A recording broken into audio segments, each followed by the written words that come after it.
자, 여러분들 안녕하십니까? 반갑습니다. 2020년 11월 4일 장마감 방송을 하도록 하겠습니다. 시장이 정말 다이나믹합니다. 이 다이나믹하단 말은 정말 예측하기 힘든 시장인 것 같아요. 어제는 그랬죠. 여태까지 시장에서 3개의 악재가 있었어요. 미국 대선 불확실성, 그리고 코로나 확진자 수 증가, 대주주 양도세, 이 3가지 악재가 있었는데 이 3가지 악재를 호재로 바꾸면서 시장이 어저께 상승을 이끌어줬었죠. 오늘은 그동안 사실 어저께까지만 해도 그랬습니다. 여론조사 그리고 언론 발표에 의하면 바이든 후보가 압승할 걸로 예상을 했었죠. 그런데 정말 9회 말 2사 만루에서 트럼프 현 대통령이 싹쓸이를 한 것 같습니다. 현재까지는 그래요. 현재까지는 트럼프의 재선이 될 가능성이 더 높게 점쳐지고 있습니다. 현재 시간이 3시 35분인데 약 3시 30분까지의 결과로만 보면은, 투표 결과를 보면은 그렇습니다. 특히 경협주에서 트럼프의 우세가 나타나면서 당선 가능성이 좀 더 높아졌습니다.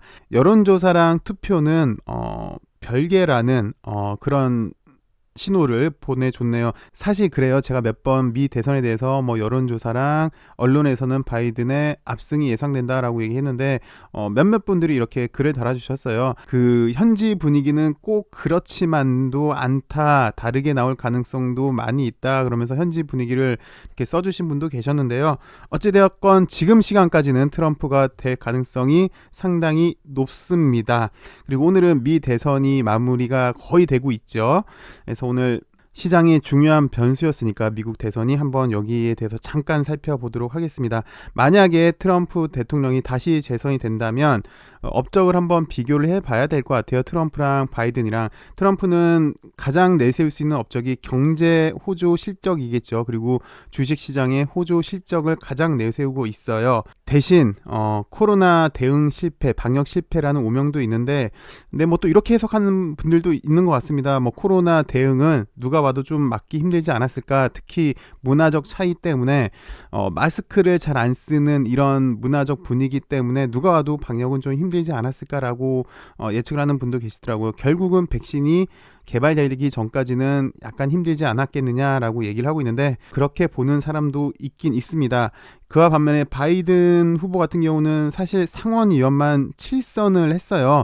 30세부터 상원의원을 했으니까 약 50년간 정치 생활을 했었죠. 그리고 부통령을 2회나 했고요.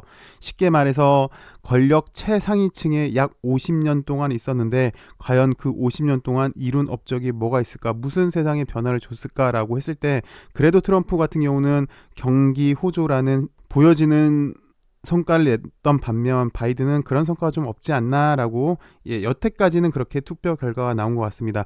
정책적인 면을 약간 좀 살펴보시면요, 트럼프랑 바이든의 차이가 확실히 드러납니다. 특히 법인세인데요. 트럼프 대통령은 되면서 법인세를 21%로 낮췄죠. 그리고 이 21%를 영구적으로 가져가자라는 것 때문에 아무래도 애플 그리고 아마존 같은 경우는 더 양호한 실적을 보여줄 것 같습니다. 여기에 편승해서는 우리나라 네이버, 카카오도 좋았던 모습인데, 반대로 바이든 후보 같은 경우는 28%로 법인세를 인상을 하는 게 정책적이었고요. 그 다음에 확실히 차이가 나는 게 다음인데, 트럼프 대통령 같은 경우는 미국 우선주의죠. 미국 최고주의를 표방을 합니다. 그래서 외교 통상만 살펴보시더라도 보호무역주의를 우선시하고 있고요. 신고립주의를 자처하고 있습니다. 쉽게 말해서 천상천하 유아독전, 독고다이라고 하나요? 태양은 하나 방식이고요. 그렇게 함으로써 중국을 견제하는 건데, 바이든 후보 같은 경우는 약간 방식이 좀 틀리죠. 다자주의, 동맹 강화를 주장을 했어요.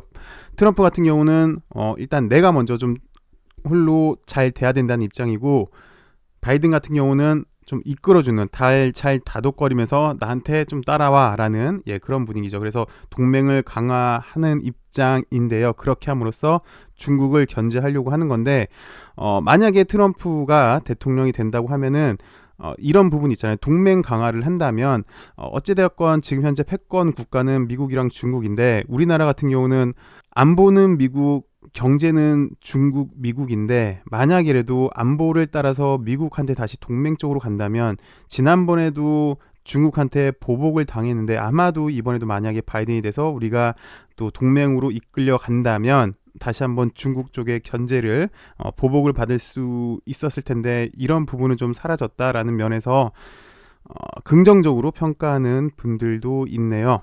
이렇게 간단하게 정책적인 면에서 좀 살펴봤고요. 그 다음 우리나라 시간으로 3시가 살짝 안 됐을 때 트럼프도 그렇고 바이든도 그렇고 각각 성명을 발표를 했습니다. 먼저 바이든 후보가 성명을 발표를 했는데요.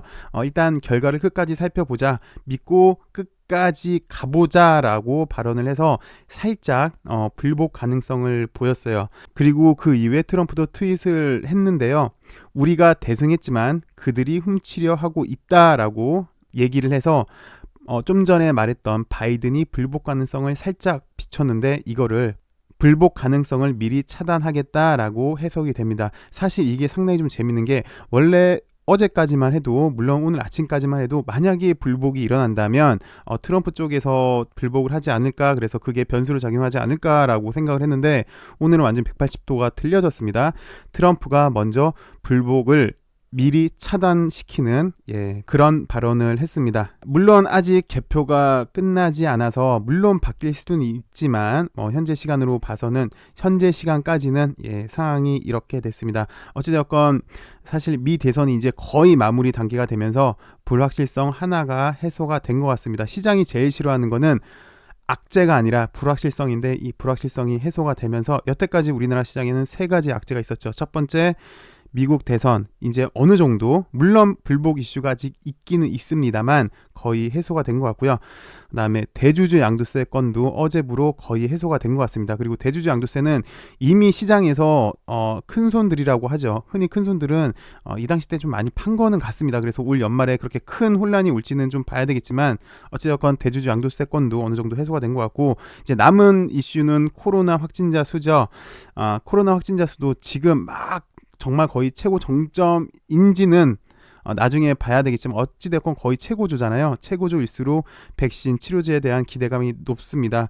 조만간 화이자도 그렇고 모더나도 그렇고 아스트라제네카도 그렇고 12월 달에 출시가 임박하다고 하니까 이 백신이 나온다면 3가지 변수가 다 해결되지 않을까, 그렇게 예상이 됩니다. 자, 종목별로 한번 살펴볼게요. 크게 3가지 업종으로 볼 수 있었는데 바이오주가 오늘 전반적으로 다 좋았어요. 제가 보기에는 셀트리온이 어제부터 상당히 좀 다시 좋아지고 있는 그런 모습인데요. 바이든이 되던 트럼프가 되건 누가 대통령이 되던 간에 치료제, 백신에 박차를 가할 것이다 라고 해서 오늘 바이오주들이 오늘 좀 좋았던 모습입니다. 셀트리온, 녹십자, SK케미칼, 삼바 같은 경우는 어저께 못 갔는데 오늘은 좀 가주는 그런 모습이었고, SK케미칼도 마찬가지고요. 바이오주들이 저는 그렇게 생각을 해요. 이 바이오주들이 다시 한번 시장의 주도주가 될 수 있을지 상당히 좀 궁금하고, 나름 오늘 또 트럼프 재선 가능성이 높아지면서 북한과의 관계 개선, 그리고 트럼프 역시 이제 남은 거는 노벨 평화상을 노리는 것 같아요. 그래서 노벨 평화상을 북한과 연관해서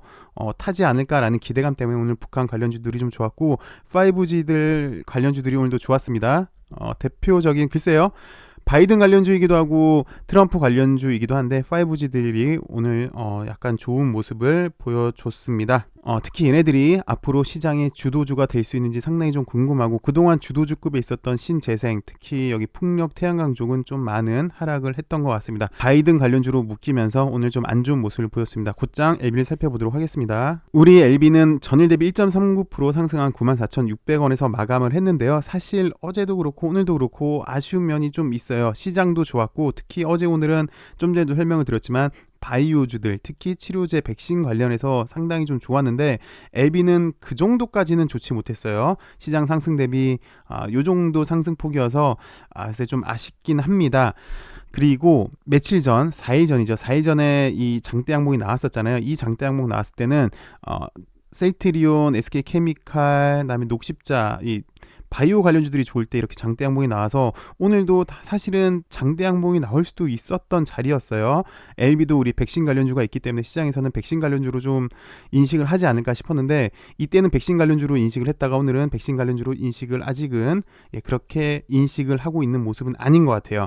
크게 보시면 매일 드리는 말씀인데 하방 경직을 일단 보여줬고요. 하방 경직 보여주고 자리를 잡아줘야 되는데 지금 현재로서는 자리를 좀 잡아주고 있는 모습, 이 정도 수급이지 않나 싶어요. 이 당시 때 수급. 그리고 이제 기다리는 게 상승 모멘텀이겠죠. 이제 어느 정도 자리도 만들어 줬으니까 그리고 이제 시장 변수도 미국 대선이라는 시장 변수, 그다음에 대주주 양도세라는 변수도 사라졌으니까 상승 모멘텀만 잘 찾아준다면 다시 한번 좀 좋은 흐름을 보여줄 걸로 예상이 되는데, 어서 우리 LB한테도 상승 모멘텀이라는 훈풍이 좀 다가와줬으면 합니다. 개인적으로는 글쎄요, 다음 주에 있을 SITC가 기대가 됩니다. 특히 뇌종양 치료제가 기대가 되고 있는데요. LB, 엘생, 넥사, 그다음에 LG까지 다 비슷한 모습입니다. 엘생도 마찬가지고요. 넥사도 마찬가지고요. 메디포럼 제약도 마찬가지인데요. 메디포럼 제약은 오늘 나름 뭐 괜찮은 뉴스도 나왔습니다. MOU도 체결을 했다라는 뭐 좋은 뉴스가 나와줬는데,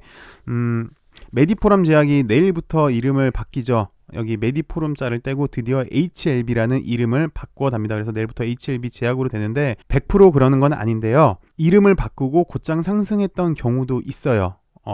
100% 그렇진 않지만 그랬던 경우도 있거든요. 그래서 나름 여기 LG도 보시면, 메디포럼 제약도 보시면 나름 3일 동안 얄쌍하게 나름 5일선 부근에서 괜찮은 자리를 보여줘서, 만약에 내일 이름이 바뀐다면, 또 수급이 들어온다면 좋은 흐름을 보이지 않을까 싶고요. 어디까지나 그냥 예측입니다. 꼭 그렇게 된다는 건 아니고요. 나름 사실 이렇게 하락을 하다가 이날이 10월 16일이었죠. 이날 장대 양봉이 나오면서 하락을 멈춰주게 해줬던 가장 큰 위치였어요. 근데 이 당시 때 양봉이 나왔던 이유가 메디포럼 제약이 임시 주총을 했잖아요. 그래서 여러 가지 정관을 변경을 시켰죠. 그래서 이 하락을 멈추는 돌을 딱 놨는데, 내일 만약이라도 메디포럼 제약이 이름이 바뀌면서 좋은 흐름을 보인다면 LB도 다시 한번 그 여파로 좋지 않을까, 좀 조심스럽게 한번 예상을 해봅니다. 근데 사실 LB한테 우리가 요구하는 게 이런 짧은 큰 흐름이 아니라, 짧은 흐름이 모여져서 큰 대세 상승으로 가는 모습을 우리는 기대를 하는 것 같아요. 그래서 크게 보시면 여기 작은 산, 요 작은 산을 넘어야 되고, 크게 보시면 이 큰 산을 넘어가야 되는데, 하나하나씩 나오면서 여기 앞에 산들을 잘 넘어갈 수 있는 LB가 되길 바라봅니다. 시청해주셔서 감사하고요. 내일 더 좋은 모습으로 여러분들 인사하길 바라겠습니다. 오늘도 좋은 하루 되세요. 감사합니다.